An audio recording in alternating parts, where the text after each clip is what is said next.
Beta God. Is the Olmec part of the Anunnaki, and also are they the first blacks in America? Good question. So I don't know if they're the first blacks in America, but I do know that according to these tablets, what was going on with Thoth and his brother Amun Ra, aka Marduk, they were having a lot of battles, clashes, hard clashes too. They were fighting, and they were going to war nonstop because Thoth wanted to help humans and help them rise up to higher levels of consciousness, and Marduk only wanted them to. He wanted to masquerade as a god and have humans praying to him and waiting on him and serving him and keeping them dumb, and he would kill them from time to time if they made too much noise and all this kind of crazy stuff. So they were clashing nonstop, and so Enki told Thoth, he says, "Look, let me try to deal with him. You go to the other side. Go over to the other side of the world and start a civilization over there." So he left and went to Mesoamerica. That's the North and South Americas.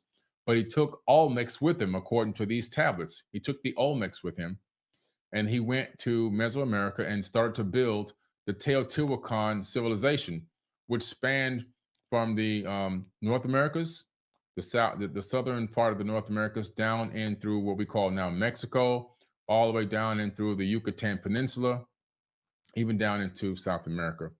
And so this civilization was built by Thoth and the Olmecs. So he took Africans with him, black Africans from Africa, which Egypt is in Africa, if you didn't know, and brought them to Mesoamerica and began to build these civilizations. The Mayans and the Aztecs and the Incas built absolutely nothing. They built nothing.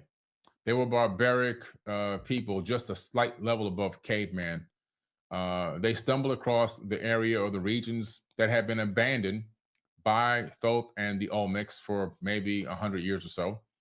And they actually moved in and made it their home. That's why you see that these cultures would do things like sacrifice people and rip their heart out and eat the heart.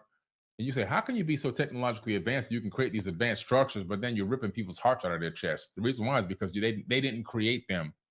And what I'm telling you is not something off my dome. This is actually taught by the people who are ancestors of the Mayans in Mexico. So if you go there and you get a good homegrown tour guide, they will tell you exactly what I'm telling you, is that the Incas, the Mayans, and the Aztecs inherited what was already there. As a matter of fact, when the Mayans stumbled across the region and the area, they didn't even know what to call the people. They're the ones who gave them the name Teotihuacans.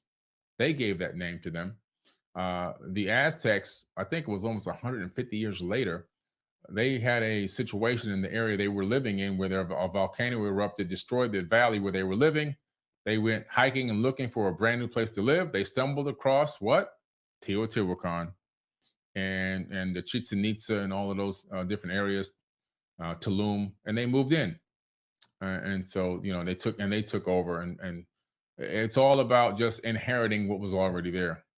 So much like the dynastic era Egyptians, they inherited what was already there. A lot of that stuff wasn't built yet. Now they did build some stuff when they came into power, but pre-dynastic, when it was Kemet, a lot of the stuff was already there.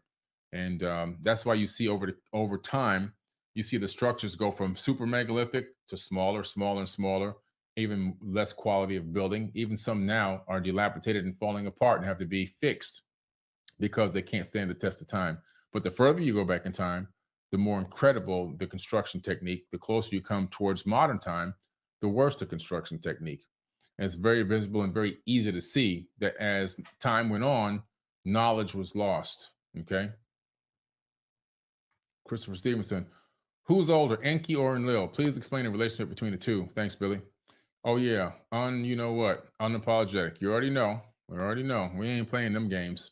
So the who's older, Enki or Enlil? Enki was older than Enlil, not by much though. And Enki had a higher ranking number than Enlil, but for whatever reason, the Earth was named after Enki because his name is Ea Enki. Ea is the first two digits of his name in caps, and Enki, ki, we know that in ancient Sumerian tongue means earth. So the earth, Ea, and earth, ki, came together to make the name Earth for the planet. But for some reason, he didn't get kingship over Earth. He took over the head of genetics. I guess maybe he was a better geneticist than wanting to be a leader, but it doesn't really say. There's no tablet that clearly says why Enlil, who had a lower rank than him, ended up superseding him and becoming the leader of the planet. So it's pretty interesting to how it happened. Nobody really knows. But Enlil then did that. They're brothers. Enlil and Enki are brothers, and their father is Anu. And they both had kids. And Enki's kids, one of them was Nigajita, who's also known as Thoth. Thoth, the Atlantean priest king, okay, on the front cover of my book, who wrote the Emerald Tablets. His other son was Marduk, who ended up turning out to be an evil guy, really, really evil, brash guy, also known as Amun-Ra to the pre-dynastic Egyptians, who tried to usher in monotheism and create a one-world religion, which he actually ended up doing.